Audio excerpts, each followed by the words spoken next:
Hello, everybody. Welcome back to another episode of W.H.O.L.E with Camille Young. So glad to have you here with me on today. Can you all believe we are already in the middle of November? Y'all, Thanksgiving is next week. I just cannot believe how fast this year has gone by. Oh my goodness. But I am just glad you're joining me here on today for another episode. Make sure if you're a new viewer, be sure to hit that subscribe button to my Holy Rollers. Sporting that t-shirt today. Holy Rollers, thank you so much for being here as well. Also, be sure to like, share, and comment. Come on, hit that thumbs up button, as well as put your comments down in that comment section on today, all right? So, on today, I know I did a controversial topic on a couple weeks ago. I got another one for you today. Yikes. Okay, so today's topic is, should you have a prenuptial agreement before marrying? Okay.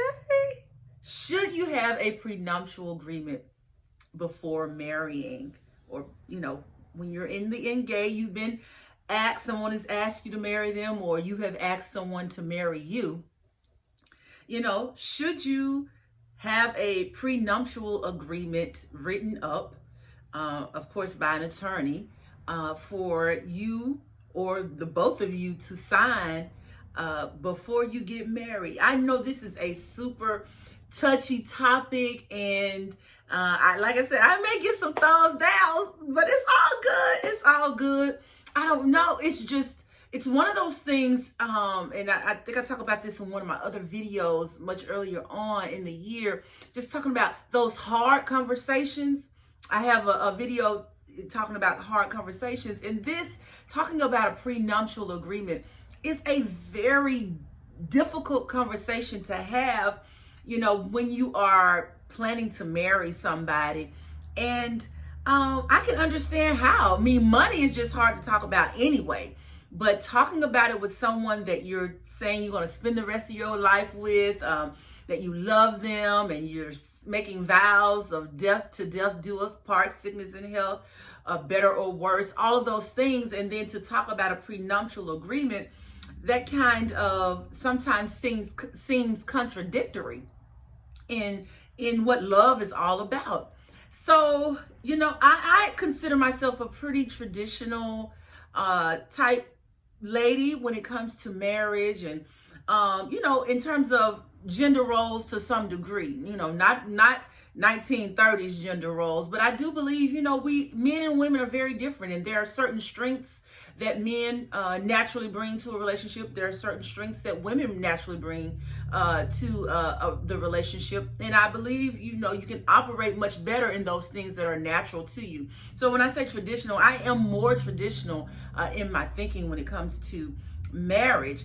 However, I'm a little less traditional when it comes to conversations such as a prenuptial agreement. And again, I'm not saying I'm right. I'm not saying you're right. Everybody has their own opinion about this, but I felt like, it's a topic that needs to be covered. And then you can draw your own conclusion based on maybe other conversations that you've had, maybe based on this video. But it's something that needs to be talked about. And I think it needs to be talked about because, I'm 46 years old, and when you get to this age, especially in your mid to late 30s, coming into your 40s and your 50s and even your 60s, hopefully by then you have either began to acquire things or you have acquired certain things. And going into a relationship or going into a marriage, you know what your intentions are.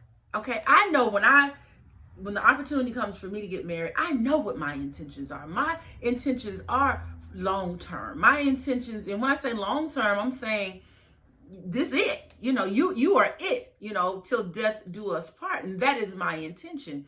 But we've all seen, where relationships change, and people change.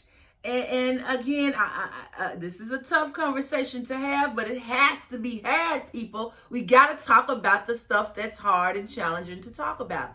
And I've just seen too many times in my 46 years of, witnessing marriages and people, even on the bigger scale, and I'm talking about celebrities and all of that, where people go in well-intentioned, but it ends up not working out. And I've seen too many times where men and women, I'm not just putting this all on men, and I'm not just putting this all on women.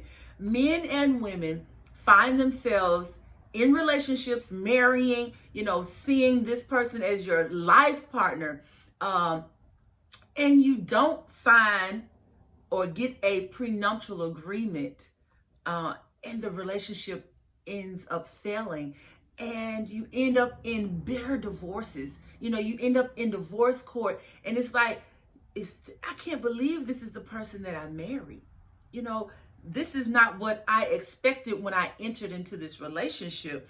And I will say, prenuptial agreements, as I said before, they're only, in my opinion, only really necessary if you have acquired some things. And when I say some things, you have, you have assets, you have resources that are greater than the norm, okay? And when I say greater than the norm, I'm not saying you're a millionaire. I'm not necessarily a billionaire. I'm not saying that. But there are certain assets that you have acquired over a period of time that, for some of us, I know speaking for me, it was some real blood, sweat, and tears and some sacrifices that were made, for me to have these things.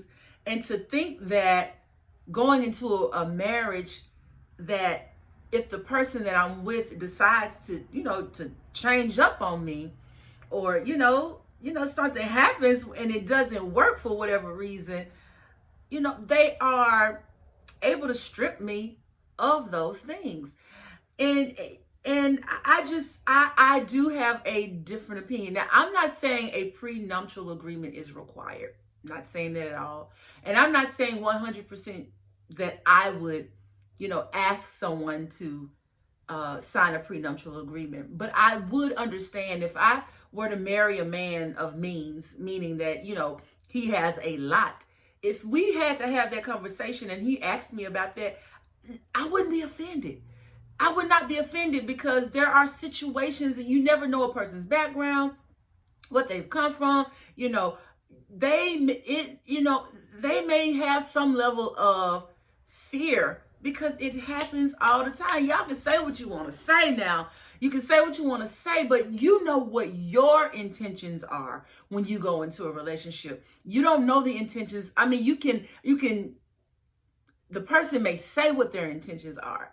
Okay. And they may be able to show, and it may feel like that they are well-intentioned, but it's just happened too often where, people go in one way and the relationship ends, or the marriage ends another way. And I'm not trying to be a Debbie Downer, because I don't think you should go into a marriage not, loving the person, not trusting the person. I don't believe that, because if you don't love them and you don't trust them, you should not be in it. However, I will say things change in relationships. People change in relationships. And to me, when you're talking about a prenuptial agreement, if your intentions are good, it's just a sheet of paper. Okay? It's just a document. And it shouldn't be that big of a deal. And maybe I'm minimizing it. I don't know. But this is just how I feel. If I know my intentions are good, why do I care about the assets that another person gets? Now, if we get in if we're in this marriage and we begin to build a business together, or begin building wealth together, then that's a little different. Okay, and that can be outlined in the prenuptial agreement or whatever. Or, if both of us are coming in and we have just as much to lose as the other, then it may not be necessary to have a prenuptial agreement. But if I'm going into a relationship where I'm the breadwinner, or I have far more to lose, should the relationship fall apart? I'm 46, y'all. You know, some of y'all 56, 66, 76. I can't start over like that. You know, I just don't want to have to do that if I don't have to do that. Okay? And again, you may not agree with me. I get it. I get it and I understand. And again, I'm not saying that I'm right, but what I am saying, it is a conversation to have if you are in a relationship. And, you know, if the man asks you, you should not be offended. You know, have the conversation. If a woman asks you, gentlemen, if you're watching, that is not anything to be offended by.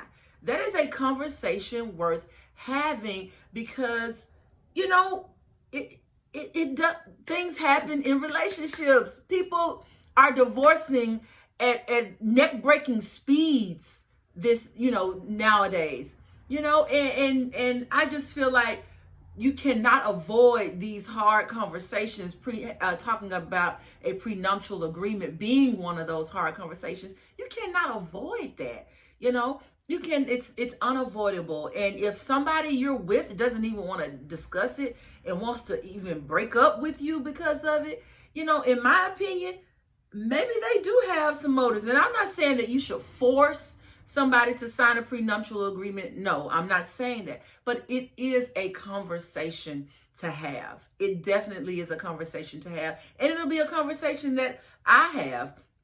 Again, I'm nobody's millionaire, so I'm not a billionaire. I'm nowhere near that. However, there are things that I have acquired that I would not want to risk losing should someone that I fall in love with and decide to marry decides to flip the script on me. Okay?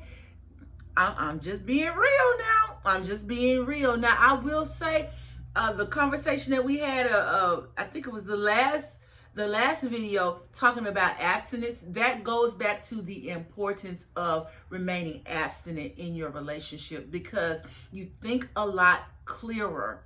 You know, you can see you're not, as I talked about those blinders are not, you know, they don't come on and you don't take as much, or you see more. You're able to see more when you are abstinent in your relationship. So don't allow those blinders to come on and you miss something that could have kept you out of the relationship to where you wouldn't have to sign a prenuptial agreement. And in an ideal world, who wants to have to sign that? Who wants to have to even have that conversation? But unfortunately, we live in a world where people prey on people. All right, and it's happening all the time. So again, I'm not saying my answer is the right one. I'm not saying that your answer is the wrong one, but it is a conversation. Should it come up in your relationship, it's one that should be had.